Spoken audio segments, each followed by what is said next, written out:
When the young Filipina from Manila got into his car, she had no reason to believe that he had any bad intentions.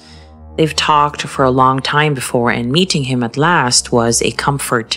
Sure, he was not much of a looker, but he seemed nice enough. So they drove for a long time in his car, and when they finally arrived at their destination, they made sure to see some sights and take pictures. He seems kind, she probably thought. With all that was happening in her life, with a daughter to take care of, and with her needing to navigate life in a different country, getting to know a good man was part of a hopefully bigger silver lining. She was an optimist, you see. She believed in hope and love and the chance that things will get better. She had to. For herself and her daughter, she had to. She offered to cook for him later, so she started moving around the kitchen, but then she felt a dull pain, and then more pain. She fell on the floor. It was chaos. And in that chaos, she only thought of one person, her daughter, who had no idea what was going on. This is the case of Bennylyn and Jellica Burke.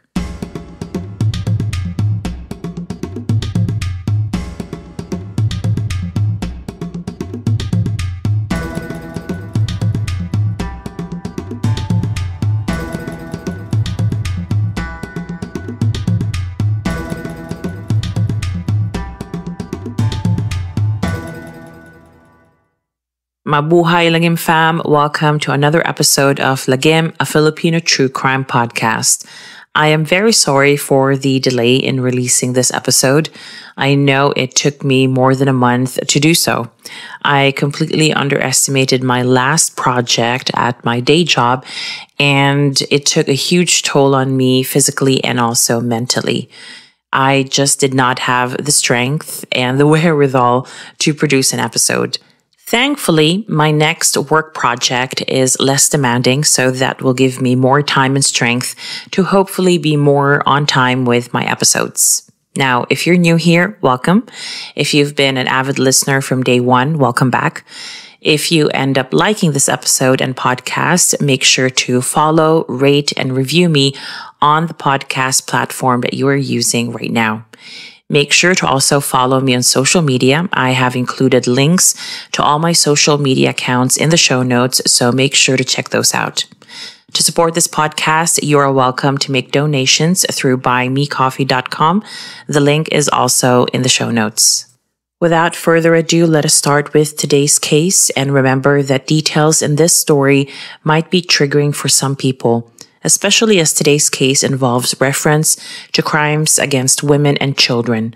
So please take care of yourself whilst listening. The year was 2021, and most of the world was still in the tight grip of the COVID-19 pandemic. For that reason, many countries have implemented strict lockdown measures. Suddenly, we were stuck at home and having to adjust to this new normal. It was tough. Streets were empty.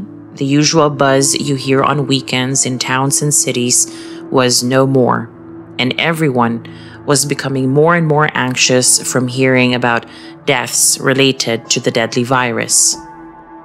In a small accommodation in Kingswood, Bristol, in the UK, a mother had a bit more to worry about on top of the pandemic that was ravaging the world.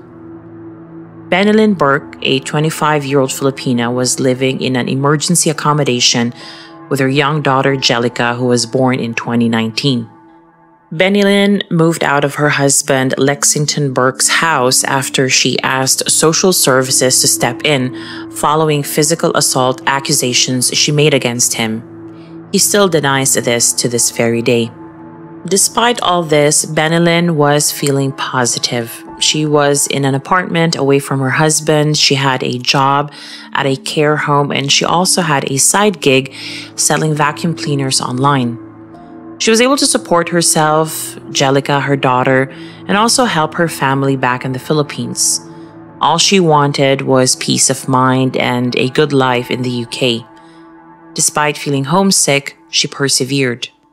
Not long after she had moved out of her marital home, Bennylyn wanted to take a chance at love again. So she joined a dating website. It was also online that she met her now estranged husband, and back then things looked so promising. Perhaps Bennylyn thought she'd have better luck in love this time. Maybe she was just lonely. Whatever drove her to join a dating website, she would eventually meet someone who she learned to trust, a mistake that would have fatal consequences. Bennylyn Burke was born Bennylyn Aquino and hailed from Manila. She was a 25-year-old Filipina who was described by her own brother as intelligent, kind, beautiful, and dependable. She came from humble beginnings, and at some point, money was so tight that Bennylyn could not afford to join her friends who, after high school, all went to college. Bennylyn had dreams, big dreams, and college was supposed to be the first step towards those dreams. But Bennylyn chose not to dwell too much on the hardships that lay in front of her. As any young 20-something, Bennylyn was vibrating with life and ambitions. She was also ready to fall in love. She signed up for a couple of dating websites back then, and on one, she met a man from Bristol named Lagim Burke. It was 2015. The two quickly felt comfortable with each other, talking regularly until one day, Lagim decided to seal the deal and fly to the Philippines. It was finally time to meet Bennylyn at last. But when they finally met, reality set in quickly. Lagim, who prefers the nickname Alex, and Bennylyn came from very different cultures. And on top of that, there was a 38-year age gap between them. I can imagine this being a shocker and something that truly needed adjusting to. However, the two did not seem to stay in that shock for so long. A relationship was slowly budding between them, and before anyone could see it coming, Bennylyn fell pregnant. Not long after this became known, Alex proposed to Bennylyn, and she said yes. Although not really a wedding that resulted from some whirlwind romance per se, the wedding was described as beautiful. The couple wed in the central Philippine city of Samar in 2018. A few months later, in 2019, baby Jellica was born. At this point, it just made sense to the new family to move back to the UK. Bennylyn felt ready for this new chapter in her and her new family's life. And so the new family left for Bristol on the 19th of August, 2019. Like anyone else who has arrived in a new country to start a new life, Bennylyn was excited. She diligently shared pictures and videos of her new home on Facebook and YouTube. Friends and family back in the Philippines were able to see Bennylyn's adventures, visiting Gloucester Cathedral and Buckingham Palace. Life was looking good, and loved ones of Bennylyn back in the Philippines, they were happy to see her thriving in her new home in the UK. But the bliss was short-lived. In an abrupt turn of events, Bennylyn and Jellica moved out of their home and into emergency accommodation. It was November 2020. Bennylyn had made allegations against Alex, who she said had physically assaulted her. Alex denied the accusations vehemently and said that these were just marital fights. None of them were physical. These were teething problems, he said, as Bennylyn was still adjusting to her new life in the UK. In these situations, especially because there was a baby involved and a vulnerable young mother from a different country, social services got involved. When Bennylyn and Jellica were finally able to move into their own but much smaller apartment in Kingswood, Bennylyn tried to make the best out of the situation. It was not easy. It was winter and the country was on lockdown. Life for the now single mother had changed so drastically twice in such a short period of time that seeing photos and videos of her and Jellica playing in the snow probably made people feel like Bennylyn would eventually conquer this obstacle too. She had gone through enough already and she managed to still thrive and be happy. This setback would not discourage her, they thought. And it did look like Bennylyn was determined to just live life the best way she knew how. As I said, she even found some time to give love another go. On a dating website, she met a man from Dundee, Scotland, and she could not know what awaited her and her daughter after she responded to the man's interest in her. It was the end of February 2021, and Bennylyn's neighbors had been wondering where the young mother and her daughter had been. They had not seen them in a while. They then thought of the last time they saw Bennylyn and Jellica, and amongst them they agreed that it had been maybe a week or two already. So something did not feel right. Bennylyn and Jellica loved going on walks for sure, but different people in their community would have seen them come and go, especially because everyone was so limited in their movements anyway due to the lockdown. And yet, nobody had seen them. Those who knew Bennylyn and Jellica had a sinking feeling that something may have happened. Alex Burke, Bennylyn's estranged husband, was due to pick up Jellica on the 19th of February to take her out for the day. When he rang at Bennylyn's door, there was no answer. He slipped a note underneath her door and tried to call several times in the coming days, all to no avail. At some point, the social workers assigned to Bennylyn and Jellica had gotten involved because they too had not heard from Bennylyn for quite some time. By the 1st of March, the mother and daughter were officially reported as missing by social services to the Avon and Somerset police in Bristol. The police were told that no one had seen the mother and daughter since at least the 17th of February. Alex Burke also reported the situation, and by then the police knew that something sinister was going on. It was imperative that they found the young mother and her 2-year-old daughter, as they were considered vulnerable. 2 days after they were reported missing, the police launched an urgent search to track down Bennylyn and Jellica. The police appealed to the public and asked them to come forward with any information that could be helpful in finding the missing mother and daughter.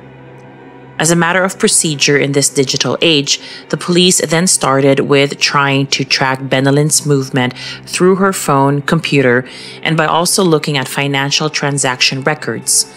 By March 5th, there was a breakthrough. The only problem was, the breakthrough led them to the most unlikely of places, Dundee in Scotland, some 440 miles away from Bristol in South England. Further investigation of potential witnesses indicated to the police that Bennylyn and Jellica were seen getting into a Renault Scenic car in Bristol. Through CCTV footage investigation, the police further learned that the young mother and daughter were seen with a white man outside a supermarket. It was through this and another sighting that the police were able to obtain the registration plate and other helpful data to further investigate the route this car had taken from the time of the sighting onwards.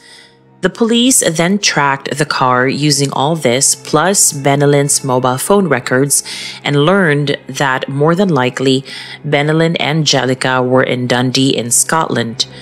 At this point, the police were not necessarily worried that this was anything sinister, especially because when they further recovered CCTV footage from Dundee, they saw the young mother and daughter strolling through the city center. There was no indication they were under any stress or that they were harmed or scared. Nevertheless, because of Bennylyn and Jellica being deemed as vulnerable, a welfare check was still necessary to determine their well-being and whether they were safe. For these purposes, the police headed to the address of the person who owned the Renault Scenic car.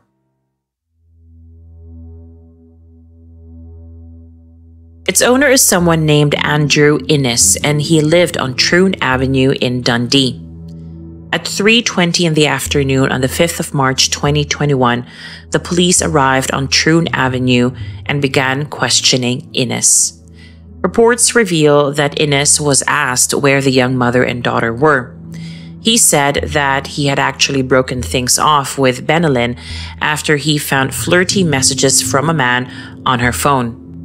Ines said that he had driven Bennylyn and Jellica to a cafe in Cumbernauld in Glasgow, around an hour and 20 minutes from Dundee, and then left them there. He said that Bennylyn was meeting a man there. The police were not really convinced, so they asked Ines to let them search his property, but he conveniently used COVID restrictions to refuse consent to such a search. He also added that his daughter was not dressed yet, as she had just gotten out of the bath, which was odd to the police because they had caught a glimpse of this daughter and she was very much dressed up. The police felt that something was not right about Ines. At the very least, his behavior raised some suspicions. So they pointed out to Ines that his daughter was in fact very much dressed, that they really needed to check his place to ascertain that both Jellica and Bennylyn were not there, given the evidence they had gathered so far that pointed to Ines's home as their last known location. Ines eventually consented, and the police looked around whilst asking Ines more pointed questions about Bennylyn and Jellica. When the police finally managed to get a good look at Ines's residence, they were met with a scene of complete chaos. The kitchen units were gone, as well as the cooker. Pots and pans were placed on the stairs, and clearly Ines was keeping busy with some renovations. Now, in the midst of all this questioning, the police managed to speak with this little girl alone and were shocked to learn that she was not, in fact, Ines's daughter. The police wasted no time removing her from the property, as there was now a suspicion that this girl had been sexually assaulted or at the very least physically abused by Ines. Ines at this point was quite in panic and started sweating. After having removed the girl, the police were not any wiser when it came to the young Filipina and her daughter, so they continued to press Ines about them, and then it happened. One officer asked Ines, "What are we looking at here?" He followed this up with something along the lines of, "We just need to get Bennylyn on the phone to confirm your story about driving her to Glasgow. We need to make sure that she and her daughter are safe and well." Ines paused and said, "I cannot do that." The police officer warned him that if the young mother and daughter were not found alive, a murder inquiry would be started. A few seconds later, Ines turned to the police officer and said, "She's under the kitchen floor. I killed her. She's under the kitchen floor. We got into an argument, got into a fight, and I killed her." The police officer probably did not want to show his shock at this statement and admission, but I can imagine that it was a tough and uncomfortable situation to be in, especially when he further asked where Jellica was. Ines answered, "She's with her mother." He then added, "It was not premeditated." As Ines was escorted away from his home after being officially arrested, a reporter allegedly heard him say that she, as in Bennylyn, was dead and that she was buried 10 feet under. Now, remember at this point that the public knew very little as to why Ines was being arrested. As far as his neighbors were concerned, they could not make heads or tails of the situation in their neighborhood, seeing only a huge police presence on Troon Avenue and lots of barricades and other means to conceal what they were actually doing for the next 27 days since Ines was arrested. I'm not sure about this, but I do not think these neighbors even made the connection between the disappearance of Bennylyn and Jellica in Bristol and the arrest of their neighbor, at least in those early days. By the 6th of March, this would change as the police put out a statement that a 50-year-old man had been arrested in connection to Bennylyn and Jellica's disappearance. The police also explained that their family in the Philippines, as well as Alex Burke, were being informed and being supported by colleagues from the Avon and Somerset police. On that day and the next one, March 7th, police presence on Troon Avenue increased, and the entire neighborhood grew more concerned by the hour as they heard loud thuds and bangs emanating from what was now effectively a crime scene in the middle of their neighborhood.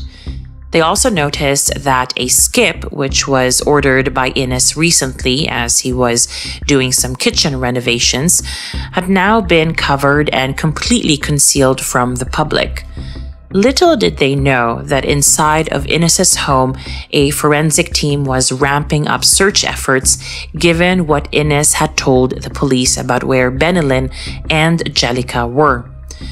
This whole police operation got so intense that residents needed to sign in and out when going about their normal daily business. By March 8th, the neighbors saw blue tents being erected in front and at the rear of Ines's property. His home's windows were all taped up, and the property in general was being guarded 24/7 by the police. Meanwhile, Andrew Ines was finally charged with the murders of Bennylyn and Jellica. What we did not know back then was that the bodies of Bennylyn and Jellica had essentially been found already, but it would take another 4 or 5 days to fully recover them from the crime scene. More about this in a couple of seconds. In court, Ines did not enter a plea, and no motion for bail was submitted. We would later learn that Ines was truthful when he said that he buried the mag-ina, Bennylyn and Jellica, underneath a concrete floor. The recovery process was grueling and challenging. The detective in charge of the case called the experience of his colleagues in the forensic team harrowing. Despite already knowing what they were going to find, the forensic team was still shaken to their core when they finally found the decomposing bodies of Bennylyn and Jellica. The police would not make an announcement about the concluded recovery process right away. On March 16th, Ines had to make a second appearance at court, but once again, he made no plea. A trial was therefore scheduled as soon as possible. In the meantime, Ines needed to be remanded into custody and remained there until the date of his trial.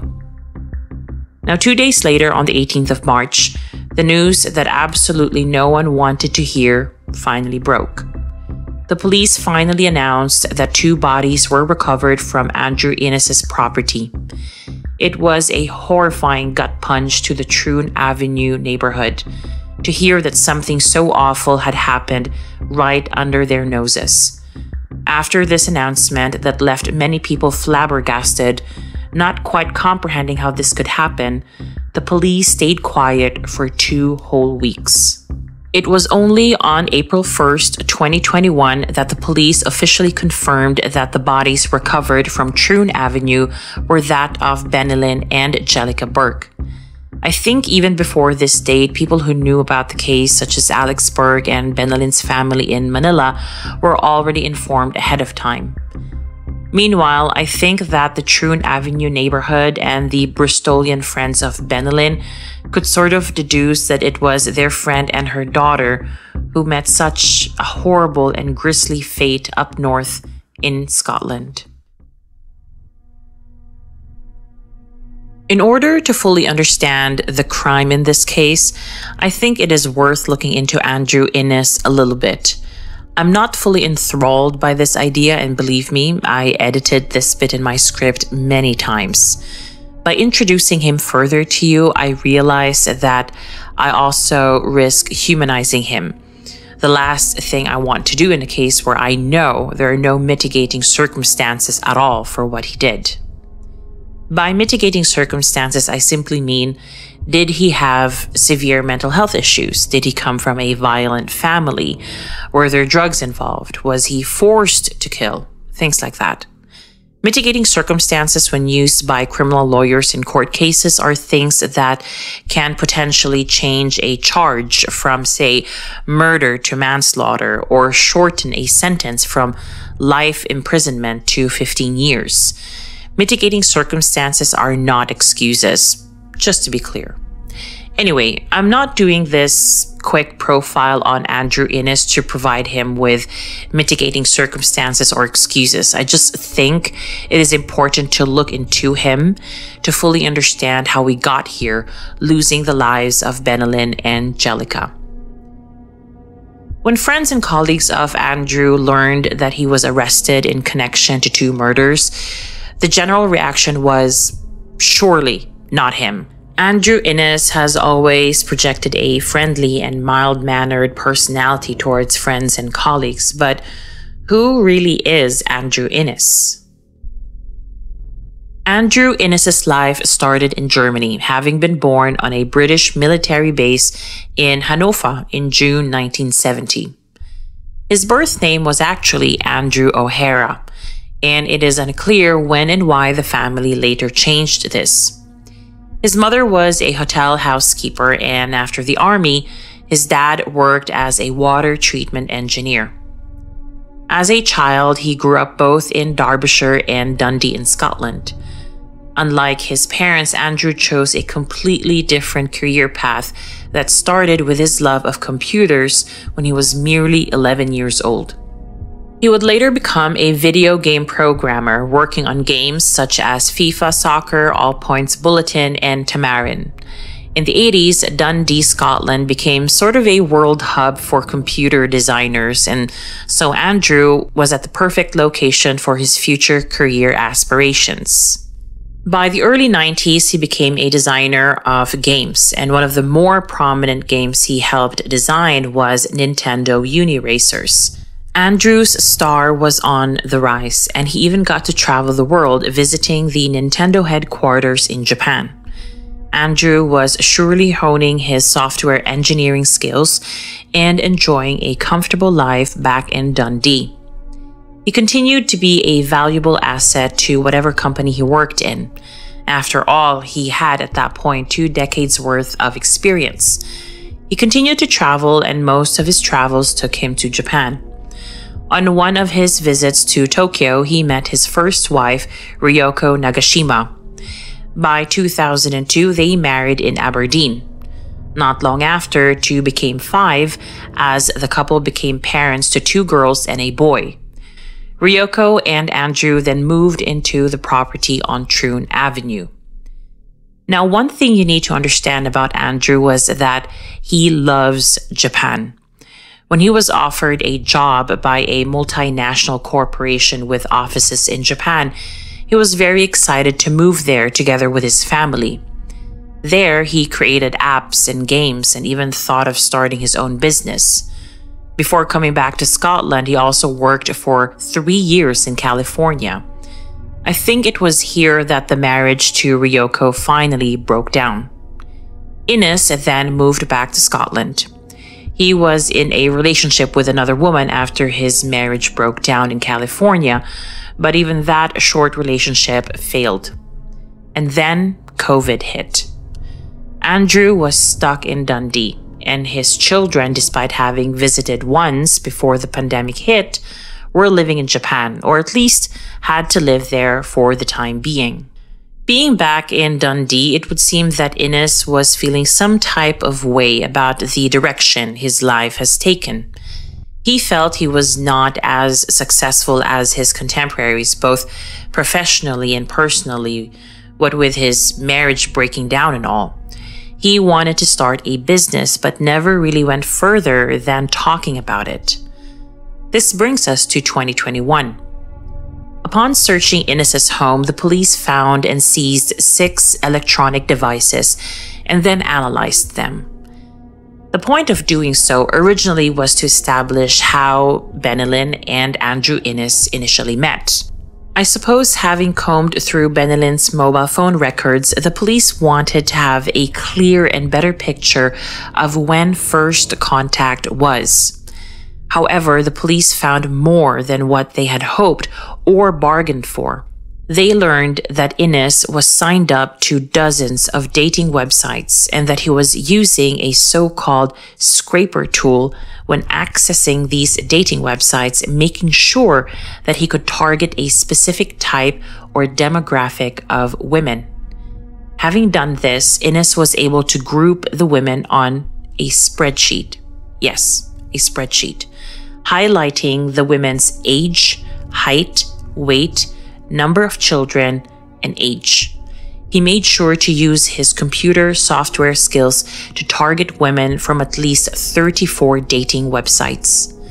The police then revealed that from the spreadsheet and data they gathered from 6 electronic devices, it looked like Innes was specifically targeting women with young children from the Philippines. His preference was women in their mid to late 20s with young children. He gave them top scores, and Bennylyn, well, she was right in the middle of that category. As a response to this discovery, the police reached out to the National Crime Agency and Interpol because they felt that maybe Innes posed a threat to other women and children abroad. This investigation was short-lived as it was concluded that there was no sign of any threat to other potential victims.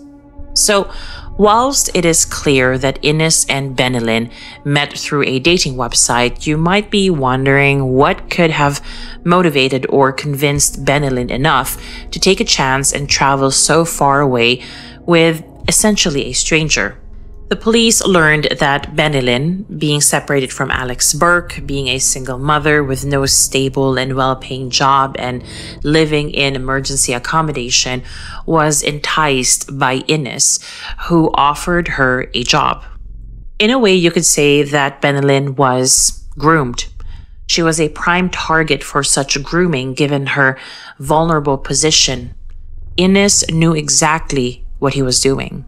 The police also revealed that in their investigations, they learned that Innes also offered Bennylyn money and a place to stay. With regards to the job, Bennylyn first said that she could work for him from Bristol and essentially rejected his job offer. As this online relationship went on, Innes got bolder and bolder. One time, he attempted to convince Bennylyn to send him intimate photos. She refused. Despite these 2 failed attempts to get Bennylyn to do what he wanted, Innes did not want to give up. He traveled from Dundee to Bristol, thereby breaking strict travel restrictions during the UK lockdown. Bennylyn, on the other hand, still agreed to meet up with him, bringing Jellica along with her. The police later revealed that Bennylyn, having agreed to travel with Innes to Dundee for some reason that the police could not really determine, did not bring clothes for herself or Jellica, indicating to the police essentially that she did not mean to stay for long up north, not even for a night. What Bennylyn could not foresee really was that she was walking into a trap. The question remains, what happened to the young mother and her daughter once they reached Dundee? The only reason we know what exactly happened to Bennylyn and Jellica was because Innes admitted to it all. And there was an agreed set of facts that was presented in court during his trial nearly 2 years later. The agreed set of facts was a combination of Innes' statements and the result of the police's investigation. According to Bennylyn's sister Sheila, her sister was on video call with her the day Innes came to meet Bennylyn and Jellica in Bristol. This was the 18th of February, a Thursday. Sheila even briefly spoke to Innes on the drive up to Dundee. Sheila learned about who he was and what he did. When she spoke to her sister the day after the drive, Bennylyn showed her Innes' home and told her about their little visit around Dundee, taking in some tourist attractions. It would seem that Bennylyn was open to taking a chance, hoping that Innes may be able to offer a better life for her and her daughter. But then, after that, all communications stopped. Sheila grew concerned because Bennylyn was never one to miss messages or not to return calls. That was the 19th of February. By Monday, the 21st of February, Ines suddenly messaged Sheila. He told her that her sister and niece, together with another child, were in Glasgow with another man who Bennylyn met online. Ines claimed that Bennylyn wanted to initially hide at his home as she was afraid of Alex Burke, who wanted sole custody of their daughter, and to also deport Bennylyn. Ines then tried to convince Sheila that Bennylyn and her daughter were safe in Glasgow. Sheila was suspicious and insisted on talking to her sister.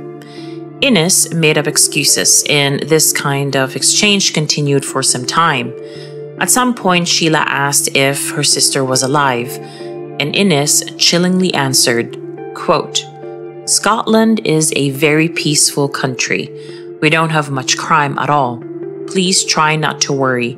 I am sure your sister is perfectly safe." End of quote.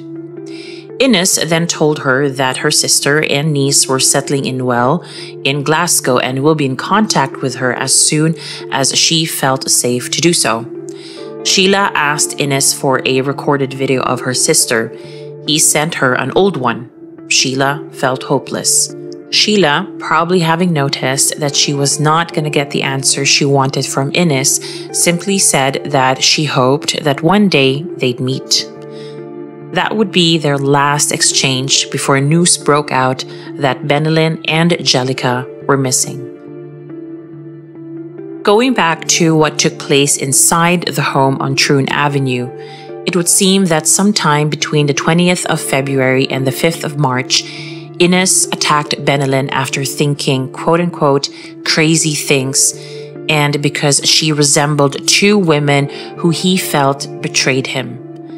His exact words were the following, but please note that what I am about to read to you is not the whole statement, rather than fragments of a bigger statement made later in court. Quote, "I started to think about all of the spiteful stuff my wife did to me. I got angry. I got really angry. I've never got so angry before. There's an expression about your blood boiling. There was a physical sensation. I started to think some crazy things.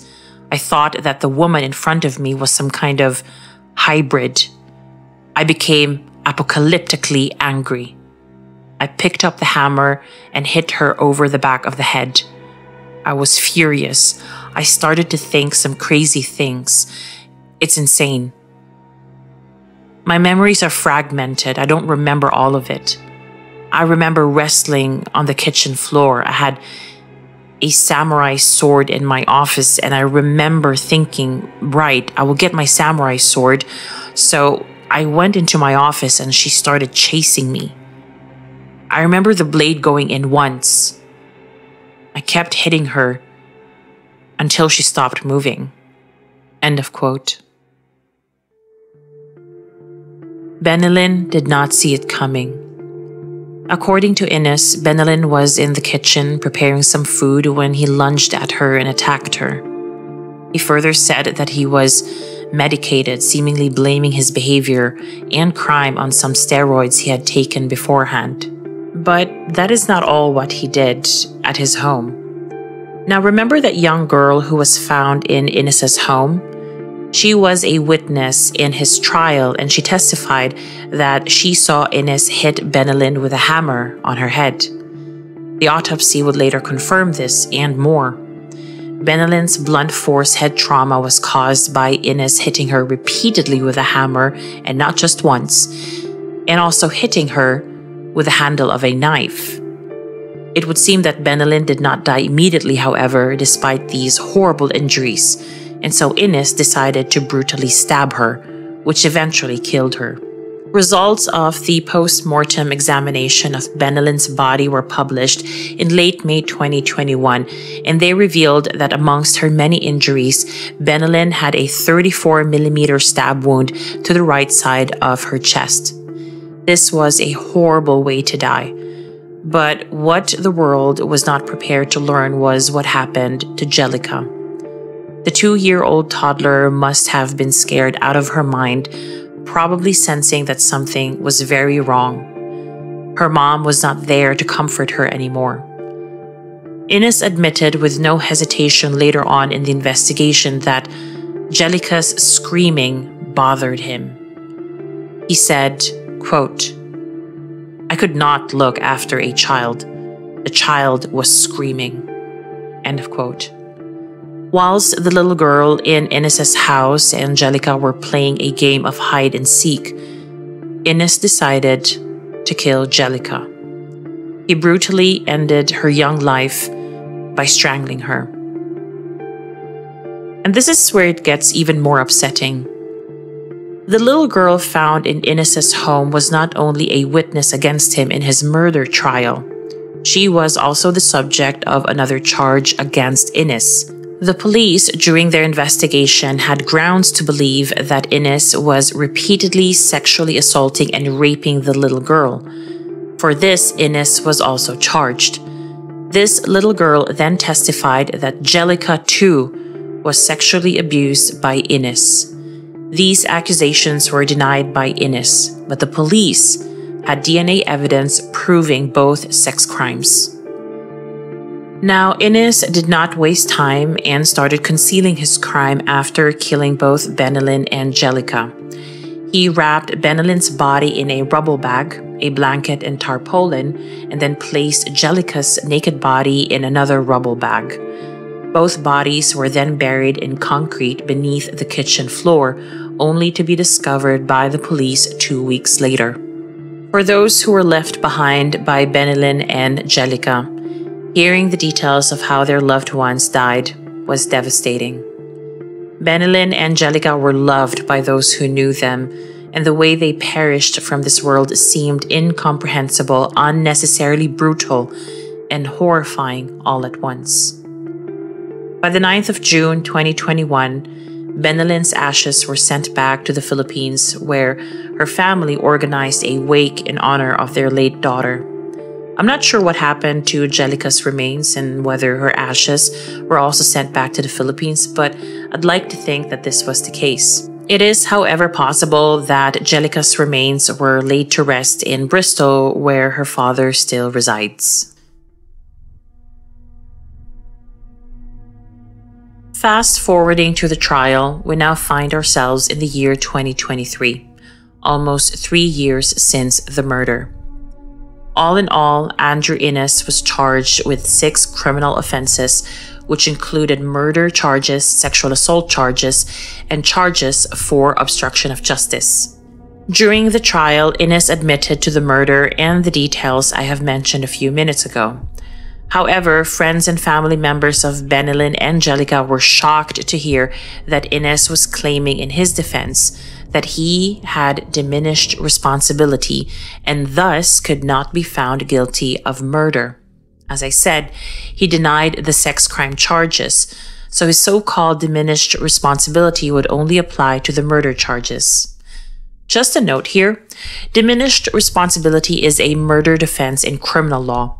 Whenever a defendant argues that they had diminished responsibility at the time of the commission of the crime, it simply means that they believe they were only partly liable for the murder or the killing due to an abnormality of the mind that had caused impairment at the time of the crime. In Innes's case, he claimed that steroids caused his rage against Bennylyn. He claimed he had paranoid tendencies, which were not helped by his steroid use. Now, this next bit is controversial because it had nothing to do with the murder, in my opinion, but it was low-key used to prop up the defense of diminished responsibility. Innes told the jury at court that he has been diagnosed with autism and that he also has Crohn's disease. The defense also did its best to question the DNA evidence that the prosecution maintained was evidence of the sexual assault of Jellica. Innes's defense lawyer tried their best and had a closing speech that lasted 18 minutes. But the jury, as it turned out, remained unconvinced, and so was the Edinburgh High Court judge, Lord Beckett. He instructed the jury that they were bound to find Innes guilty of murder. He said this following his own ruling, where he also said that there was insufficient evidence to support that steroids caused a psychosis in Innes, which then led him to murder Bennylyn and Jellica. The jury agreed. On the 6th of February 2023, Innes was found guilty of murdering Bennylyn and Jellica. The trial lasted 5 long days. These are 5 long days of harrowing and graphic details of the grim fate that the young mother and her daughter met at the hands of Innes. Innes was also found guilty of sexually abusing Jellica and raping the little girl. He was also found guilty of obstructing justice. As a consequence of his guilty verdict, Innes was sentenced to at least 36 years of prison time. Only after 36 years will he be able to apply for parole. By then, he would be almost 90 years old. Judge Lord Beckett called this crime one of the worst to have come before a Scottish court, and that is saying something.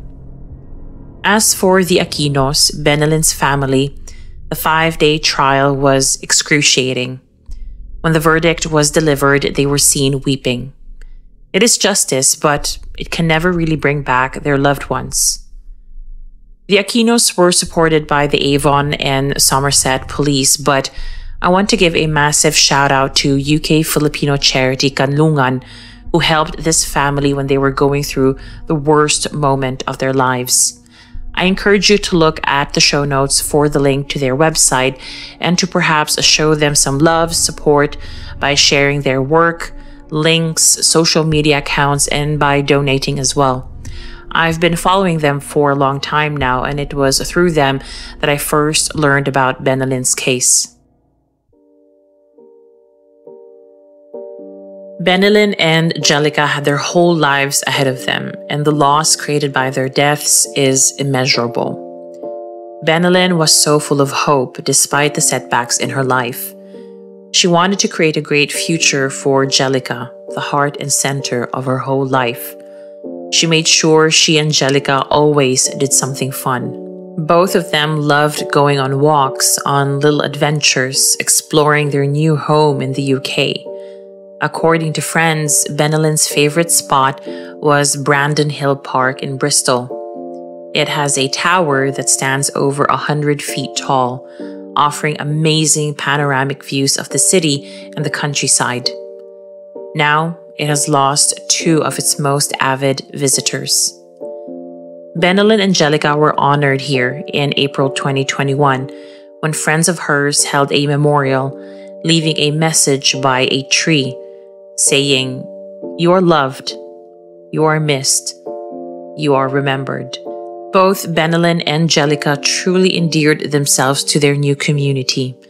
Their local ward councillor, who had gotten to know the young mother and daughter, wrote of his shock at the news of their murders, remembering both of them when they were still new to the UK. No one in that community could quite believe the cruelty of it all, and the shock still sits deep to this very day. However, nothing can really compare to what Bennylyn's family had gone through. We will never be able to imagine how it feels like to be in their shoes. When the verdict of Andrew Innes was announced, the Aquinos released a statement. And I would like to end this episode with this statement because I think it is just fitting to convey to you through the words of those who loved Bennylyn and Jellica the most, how this crime had changed them forever. Bennylyn was the hope and light of our family. That light has been cruelly snuffed out. We cannot drive from our minds what happened to her and what happened to Jellica, or the fear they must have felt after experiencing violence from Andrew Innes. A big part of our family has been torn from us. We shall never see Bennylyn and Jellica again. We shall never know our beloved Jellica or ever see her grow up. There's nothing that can restore Bennylyn and Jellica to us. But the jury's guilty verdict for murder provides some comfort to our family and friends and brings justice for Bennylyn and Jellica. Lagim fam, thank you so much for listening to this episode. I know it was a harrowing one, so thank you for sticking right through the end. And I hope you found this episode valuable or interesting. If you did, make sure to rate and review my podcast on Apple and Spotify because it helps with making my podcast more visible to those who do not know about it yet. Also, make sure to follow me on all my socials. Check the show notes for all the links to my Insta, Twitter, TikTok, and Facebook accounts. Thank you again so much for your patience and understanding. Until next episode, thank you so much, Lagim fam. Maraming salamat at mabuhay.